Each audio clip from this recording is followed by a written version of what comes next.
Iran में सत्ता परिवर्तन की आहट तेज हो चुकी है। आर्थिक संकट के खिलाफ शुरू हुआ प्रदर्शन सुप्रीम लीडर अयातुल्लाह अली खामनी को हटाने के आंदोलन में बदल चुका है। अमेरिका और इजराइल समेत कई देशों ने इसको अपना समर्थन भी दिया है। वे इस्लामिक रिपब्लिक के खात्मे पर अड़े हुए हैं। अमेरिका ने तो ताज़ी धमकी यह भी दी है कि जो ईरान से व्यापार करेगा उस पर 25% एक्स्ट्रा टेरिफ लगेगा। Supreme leader Ayatollah Ali Khaman को हटाने की धमकी लगातार आ ही रही है। लेकिन ईरान में सत्ता काम कैसे करती है? सुप्रीम लीडर की हैसियत क्या है? उनको चुना कैसे जाता है? क्या सुप्रीम लीडर ही पूरा देश चलाते हैं या वहां प्रधानमंत्री और राष्ट्रपति भी होते हैं? सरकार चुनने में आप लोगों की भूमिका क्या होती है? और चुनी हुई सरकार के पास क्या क्या शक्तियां होती हैं? इस वीडियो में हम ईरान का पावर स्ट्रक्चर समझाने की कोशिश करेंगे। इससे आपको यह भी पता चलेगा कि कैसे यह सिस्टम 46 सालों से कायम है और इसको खत्म करना इतना मुश्किल क्यों है। नमस्ते, मेरा नाम है सौरभ त्रिपाठी और आप देख रहे हैं न्यूज। ईरान का मौजूदा संविधान 3 दिसंबर 1979 को लागू हुआ था। इस्लामी गणतंत्र की स्थापना के लगभग 10 महीने बाद आज का ईरान इसी संविधान के हिसाब से चल रहा है। अयातुल्लाह रुल्लाह खमैनी इस्लामी क्रांति के सर्वमान्य नेता थे। इसलिए उनको राष्ट्रपति या प्रधानमंत्री बनने के बजाय लीडर का दर्जा दिया गया। वह 10 बरस तक इस पद पर रहे। फिर 1989 में खुनी की मौत हो गई। तब उनके उत्तराधिकारी अली खामेनेई को लीडर चुना गया। खामेनेई तब से अब तक ईरान के सर्वे सर्वा बने हुए हैं। पॉपुलर टर्म में उनको सुप्रीम लीडर कहा जाता है। सुप्रीम लैटिन भाषा के शब्द सुप्रीमस से आया है। इसका शाब्दिक अर्थ है सर्वोच्च जिससे ऊपर कोई ना हो। इस तरह सुप्रीम लीडर का अर्थ हुआ मुल्क का सर्वोच्च नेता। ईरान में यह हैसियत अयातुल्लाह अली खामेनेई की है। खामेनेई न सिर्फ ईरान के राष्ट्राध्यक्ष हैं बल्कि सबसे बड़े राजनीतिक और धार्मिक अधिकारी भी हैं। वो अधिकतर मसलों पर वीटो कर सकते हैं। यूं तो ईरान में राष्ट्रपति भी हैं। उनका चुनाव जनता के वोट से होता है, लेकिन वो अपनी मर्जी से कोई बड़ा फैसला नहीं ले सकते। उन्हें सुप्रीम लीडर के हिसाब से ही चलना होता है। सुप्रीम लीडर के पास क्या क्या शक्तियां हैं, आइए जान लेते हैं। सुप्रीम लीडर का काम मुल्क की जरूरी नीतियां तय करना और उनकी समीक्षा करना है। वो ईरान की डोमेस्टिक और फॉरेन पॉलिसी की दशा और दिशा तय करते हैं। विदेश नीति में उनका अंतिम फैसला माना जाता है। किसी देश के साथ साथ जंग शुरू या खत्म करने का फैसला सिर्फ और सिर्फ सुप्रीम लीडर ले सकते हैं। वो सेना के कमांडर इन चीफ भी होते हैं। खुफिया और सुरक्षा एजेंसियां उन्हीं को रिपोर्ट करती हैं। वो उनके बीच होने वाले विवादों का निपटारा भी करते हैं। Islamic revolutionary guards core IRGC की कमान उन्हीं के पास है। यह ईरान की रेगुलर आर्मी से ज्यादा ताकतवर मानी जाती है। इसकी स्थापना इस्लामिक क्रांति के बाद हुई थी। सिर्फ सुप्रीम लीडर IRGC के कमांडर को नियुक्त कर सकते हैं या उसको हटा सकते हैं। यह ईरान की रेगुलर आर्मी से ज्यादा ताकतवर मानी जाती है। इसकी स्थापना इस्लामिक क्रांति के बाद हुई थी। सिर्फ सुप्रीम लीडर IRGC के कमांडर को नियुक्त कर सकते हैं या उसको हटा सकते हैं। वो ईरान के चीफ जस्टिस, सरकारी रेडियो और टीवी चैनलों के हेड्स की नियुक्ति भी करते हैं। गार्डियन काउंसिल के 12 में से 6 सदस्यों की नियुक्ति सुप्रीम लीडर करते हैं। यह ईरान की सबसे ताकतवर संस्था है। किसी चुनाव में कौन सा उम्मीदवार खड़ा हो सकता है, यह गार्डियन काउंसिल ही तय करती है। सुप्रीम लीडर चाहे तो किसी दोषी व्यक्ति की सजा कम या खत्म भी कर सकते हैं। इन सबके अलावा सुप्रीम लीडर के 2000 से ज्यादा प्रतिनिधि अलग अलग विभागों में काम करते हैं। कई मामलों में उनकी ताकत कैबिनेट मिनिस्टर से ज्यादा होती है। इससे आपको सुप्रीम लीडर की ताकत का अंदाजा मिल गया होगा। भाग 3, सुप्रीम लीडर की योग्यता और चुनाव प्रक्रिया। आइए जानते हैं कि कौन बन सकता है सुप्रीम लीडर। संविधान में कुछ बुनियादी शर्तें हैं। इस्लामी कानूनों की गहरी समझ होनी चाहिए। वो व्यक्ति दोषहीन और पवित्र होना चाहिए और लीडर बनने लायक गुण होने चाहिए। संविधान में इन 3 चीजों का जिक्र किया गया है। लेकिन कुछ अनकहे नियम भी हैं, जैसे उसका ईरान का नागरिक और शिया मुस्लिम होना भी जरूरी है। सुप्रीम लीडर के लिए कोई टर्म लिमिट या उम्र सीमा फिक्स्ड नहीं है। हालांकि वो अपनी मर्जी से कुर्सी छोड़ सकते हैं या अक्षम होने के बाद उन्हें हटाया जा सकता है, या फिर मौत के बाद ही नए सुप्रीम लीडर को चुनने की प्रक्रिया शुरू होती है। ईरान में अब तक सिर्फ 2 ही सुप्रीम लीडर हुए हैं। पहले थे अयतुल्लाह रुल्लाह खमैनी और दूसरे हैं Ayatollah Ali Khamenei. Supreme leader कैसे चुना जाता है, यह जान लेते हैं। उनका चुनाव असेंबली ऑफ एक्सपर्ट्स करती है। असेंबली ऑफ एक्सपर्ट्स शिया इस्लाम के प्रभावशाली धर्मगुरुओं की संस्था है। इसमें 88 मेंबर होते हैं। उनका एक कार्यकाल 8 वर्ष का होता है। इन सदस्यों का चुनाव जनता के वोट से होता है।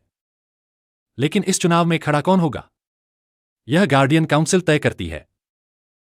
जैसा कि हमने आपको पहले भी बताया, गार्डियन काउंसिल के आधे सदस्यों को सुप्रीम लीडर अपॉइंट करते हैं। बाकी के 6 सदस्यों को चीफ जस्टिस नॉमिनेट करते हैं। फिर संसद उनके नाम पर मोहर लगाती है। लेकिन चीफ जस्टिस की नियुक्ति सुप्रीम लीडर के हाथों होती है। यानी गार्डियन काउंसिल के सभी 12 सदस्य सुप्रीम लीडर की पसंद के होते हैं। वही असेंबली ऑफ एक्सपर्ट्स के कैंडिडेट्स तय करते हैं। इसलिए अगले सुप्रीम लीडर के चुनाव पर पहले वाले सुप्रीम लीडर की छाप जरूर होती है, भले ही वह जीवित हो या ना हो।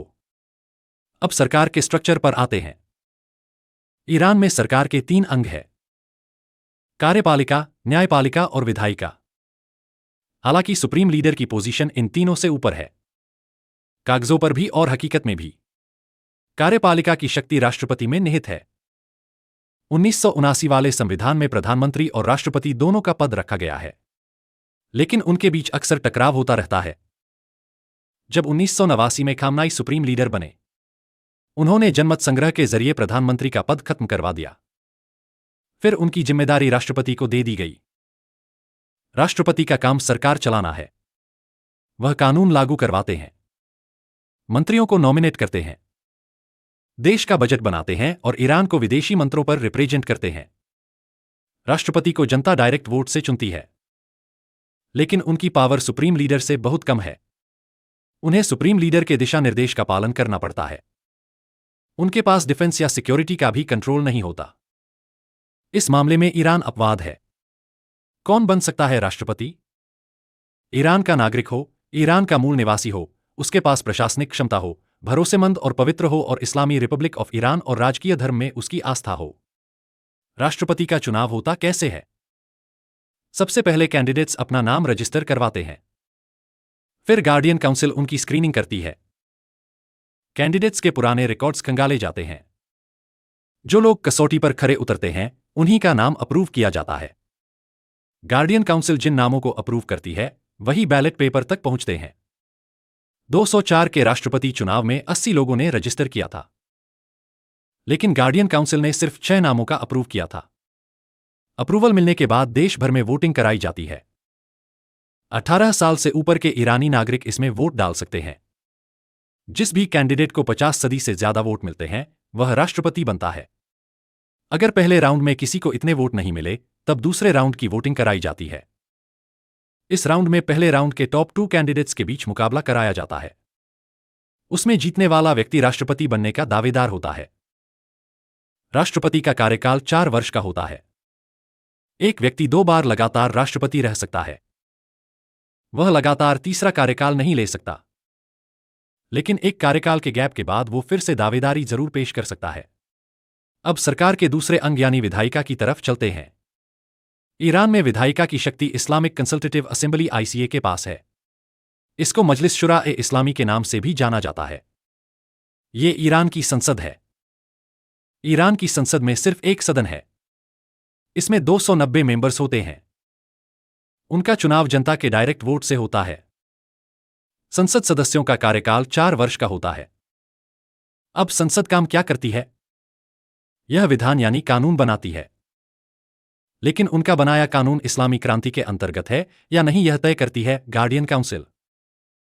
अगर उन्हें लगता है कि किसी कानून से इस्लामी गणतंत्र की मूल भावना खतरे में पड़ रही है, तो वो उसको रद्द कर सकती है। इसके अलावा संसद बजट पास करती है। संसद के अप्रूवल के बिना कोई अंतर्राष्ट्रीय संधि, समझौता, प्रोटोकॉल या अनकॉन्ट्रैक्ट लागू नहीं हो सकता। अगर सरकार किसी से कर्ज लेना चाहे, तब भी उसे संसद की मंजूरी लेनी होती है। कैबिनेट मंत्रियों के नाम पर अप्रूवल भी संसद देती है। गार्डियन काउंसिल के 12 में से 6 सदस्यों को संसद ही अप्रूव करती है। अगर संसद के 25% या उससे ज्यादा सदस्य राष्ट्रपति या किसी मंत्री से कोई सवाल पूछे, तो संबंधित व्यक्ति को 1 महीने के अंदर संसद में हाजिरी लगानी पड़ती है और उसको जवाब भी देना होता है। इसके अलावा संसद सरकार के कामकाज की निगरानी करती है और वह सरकारी अधिकारियों के खिलाफ जांच भी बिठा सकती है। यह तो हुए ईरान की संसद के मुख्य काम और उसकी मुख्य शक्तियां। यह कार्यपालिका से काफी हद तक स्वतंत्र है। कई मामलों में संसद कार्यपालिका को कंट्रोल भी करती है, लेकिन इनके जो फैसले होते हैं, उन पर सुप्रीम लीडर का प्रभाव रहता है। अब न्यायपालिका के बारे में जान लेते हैं। सुप्रीम कोर्ट ईरान की सबसे बड़ी न्यायिक संस्था है।